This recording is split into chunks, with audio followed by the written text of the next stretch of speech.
આપ સર્વોને હેતપૂર્વક જય શ્રી સ્વામિનારાયણ। આજની સત્સંગ કથા વાર્તા નિજ મંદિર સાવરકુંડલા સત્સંગ ચિંતામણી। આજે આપણે સત્સંગ ચિંતામણી અંતર્ગત કથા વાર્તા સાંભળશું। જૂનાગઢ પુરાતનકાળ પ્રસિદ્ધ નગર, આદિકાળમાં મણિપુર, સ્મૃતિકાળમાં ચંદ્રકેતુપુર, પછી રૈવત નગર અને કળીકાળમાં પુરાતનપુર નામે વિખ્યાત નગર। તેજલપુર, પ્રતાપપુર, નરેન્દ્રપુર, કરણકુબ્જ, જીર્ણ પ્રાકાર, પૂર્વનગર, ઉગ્રસેનગઢ, ખેંગારગઢ, જૂનદુર્ગ, યવનગઢ, મુસ્તફાબાદ વગેરે નામે જાણીતું આ ગિરિનગર આજે જીર્ણદુર્ગ કહેતાં જૂનાગઢ નામે પ્રસિદ્ધ છે। સૌરાષ્ટ્રનું આ જૂનામાં જૂનું નગર પૂર્વે પૌરાતન, ઉદયંત, જીર્ણનગર, અસીવદુર્ગ વગેરે નામોથી પણ ઓળખાતું આવ્યું છે। મુસ્લિમોના ઇતિહાસમાં જૂનાગઢને ગિરનારનો કિલ્લો તરીકે ઓળખાવવામાં આવેલ છે। પૂર્વે ભગવાન શંકરે અહીં ઘોર તપશ્ચર્યા કરી હતી। તપ પૂરું થયા પછી પોતાનું વસ્ત્ર ગિરનાર પર મૂકતા ગયા, તેથી આ સ્થળ વસ્ત્રાપથ તરીકે પણ ઓળખાય છે। કાલિંદી, કાળવન, કાળવો, સુવર્ણ, સિકતા, સોનરખ અને પલાસીની આ ત્રણ નદીઓના કાંઠે વસેલું જૂનાગઢ શહેર હિન્દુઓ, જૈનો અને બૌદ્ધો માટે અતિ પવિત્ર નગર મનાય છે। ઈસવીસન 640માં મહાન યાત્રી યુઆંગચંગે જ્યારે જૂનાગઢની મુલાકાત લીધી ત્યારે ગિરનાર ઉપર 50 જેટલા બૌદ્ધોના મઠ હતા। મૌર્ય, ક્ષત્રપ અને ગુપ્ત વંશના રાજાઓના વખતમાં જૂનાગઢ સમગ્ર ગુજરાતનું પાટનગર હતું। ગુપ્ત વંશ, વલ્લભ વંશ, ચુડાસમા વંશ અને બાબી વંશના રાજાઓએ આ જૂનાગઢને પોતાની રાજધાની સ્થાપી હતી। તેને અડીને જ આવેલો જુગ જૂનો ગિરનાર પોતાની ગહેરી ગુફાઓમાં અનંતકાળનો ભવ્ય ઇતિહાસ સંઘરીને આજે પણ અડીખમ ઊભો છે। ગિરનારનો મહિમા જાણવા માટે બહુ ઊંડે ભૂતકાળમાં નજર દોડાવવી પડે તેમ છે। શર્યાતી રાજાના 4 પુત્રો માહેના આનર્ક નામના ચોથા પુત્ર રાજ્ય નહીં સ્વીકારતા તપ કરવા ચાલ્યા ગયા। આંતરિક વૃત્તિ સ્થિર કરી ભગવાનમાં જોડી દીધી। ઘણા લાંબા સમયના તપથી પ્રસન્ન થઈને ભગવાને તેને દિવ્ય દર્શન આપ્યા। આનર્કને ભૌતિક શરીર છોડાવી ધામમાં પોતાની ચરણ સેવામાં રાખ્યા। એક દિવસ વિષ્ણુ ભગવાને તેને એક મણિ આપતાં આજ્ઞા કરી, હે આનર્ક, તું મારો ખરો ભક્ત છે, લે આ મણિ અને પૃથ્વી પર તે જે જગ્યાએ તપ કર્યું ત્યાં સમુદ્રમાં આ મણિ મૂકજે। આ મણિનો વિસ્તાર વધતો જશે અને સમુદ્રમાં પૃથ્વીની રચના થશે। આ મણિનું નામ સુરાષ્ટ્ર મણિ છે, માટે તે પ્રદેશ સુરાષ્ટ્ર નામે વિખ્યાત થશે।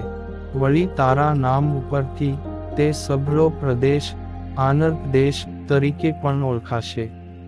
પૃથ્વી ઉપર હું કૃષ્ણાવતાર લઈશ ત્યારે આ પ્રદેશમાં હું મારી નગરી વસાવીશ।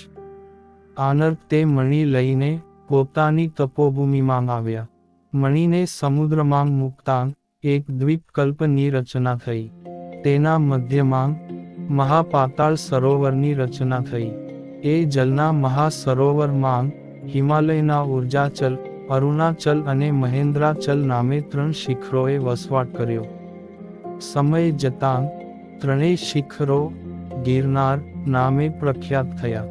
બીજી કથા અનુસાર શંકર પાર્વતીના વિવાહ પ્રસંગે હિમાલયના પુત્ર ઉજ્જયંતે જાનમાં આવેલા દેવતાઓની બહુ સરભરા કરી।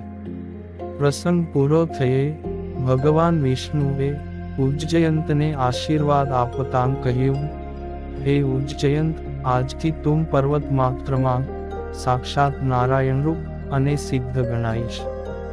અનેક દેવી દેવતાઓ તારામાં આવીને વસશે।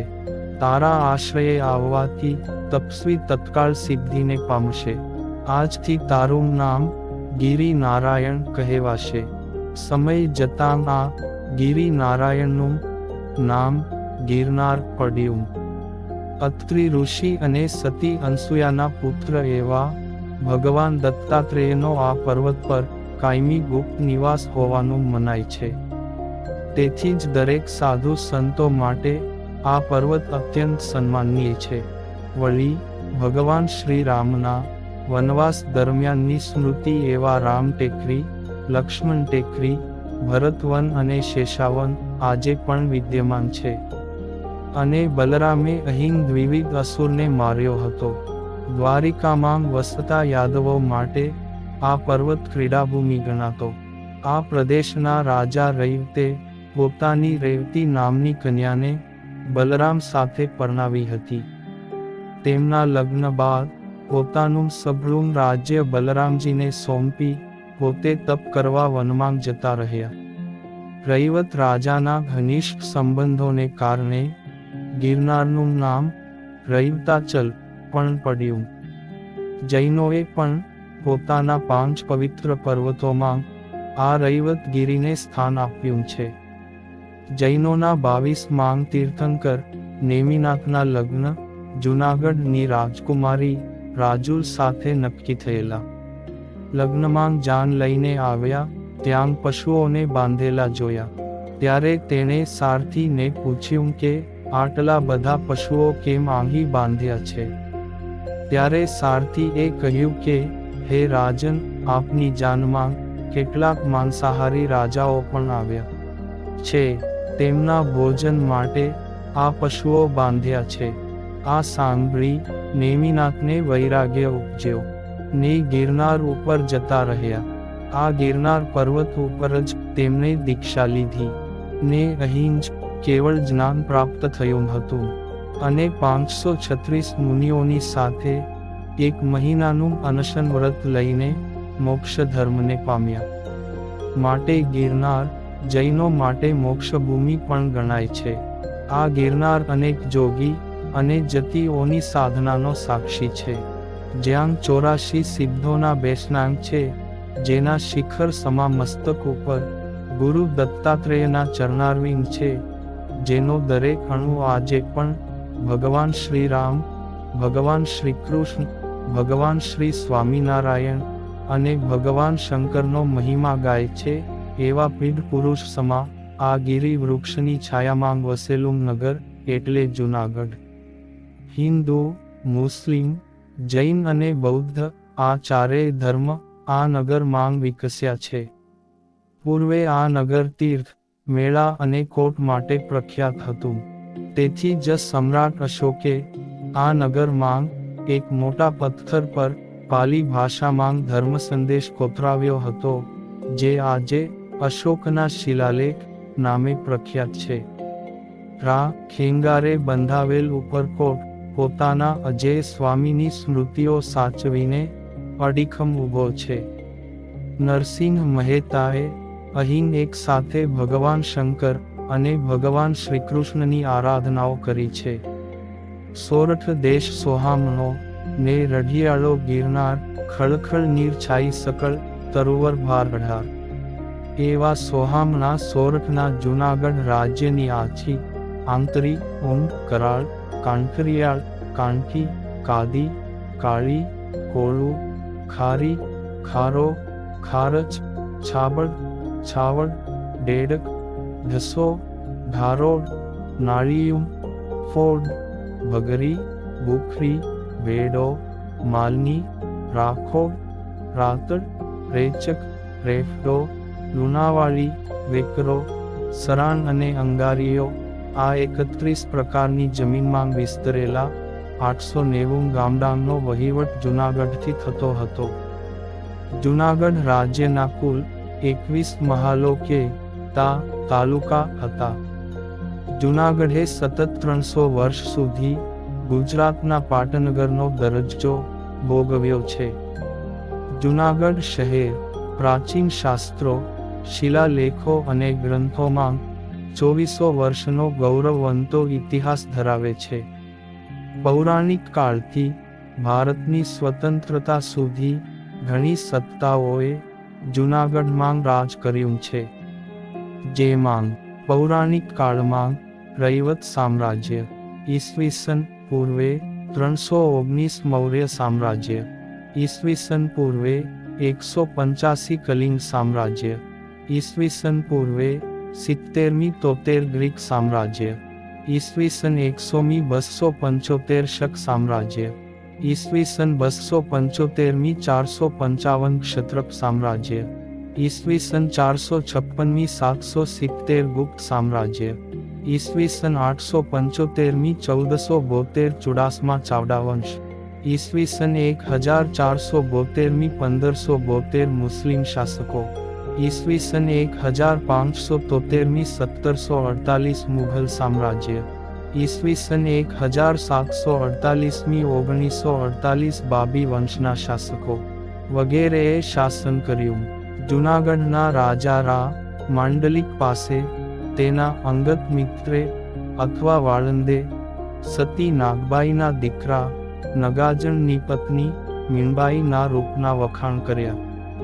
તેથી રા માંડલિક તેને જોવા માટે નાગબાઈના નેસમાં આવ્યો. ચારની રિવાજ મુજબ મીણબાઈ રા માંડલિકના ઓવારનામ લેવા ગઈ, પણ તેણે પોતાનું મુખ બીજી દિશામાં કરી ગયો. એટલે મીણબાઈ ત્યાં ચાંદલો કરવા ગઈ તો રા પાછો ફરી ગયો. ત્યારે મીણબાઈએ નાગબાઈને કહ્યું, માં, રા તો ફરતો છે. નાગબાઈ તો સતી હતા તે રા માંડલિકનો મલિન આશય પારખી ગયા અને સતી હોવાથી શ્રાપ આપ્યો કે તારા ગઢમાં ભગવી ધજા ઉતરી લીલો નેજો ફરકશે અને તને શરીરે કોઢ નીકળશે. આ શ્રાપ આપ્યા પછી નાગબાઈને પણ પસ્તાવો થયો અને પોતે હિમાળો ગાળવા નીકળી પડ્યા. કોઈકે તેમને પૂછ્યું કે મુસ્લિમોનું રાજ્ય ક્યાં સુધી રહેશે? ત્યારે નાગબાઈએ કહ્યું કે સંવત 2000 સુધી રહેશે. સતીનો શ્રાપ સત્ય થયેલો. જૂનાગઢમાં છેલ્લા મુસ્લિમ નવાબ મહાબત ખાનજી ત્રીજાએ સંવત 2003 સુધી રાજ્ય કર્યું.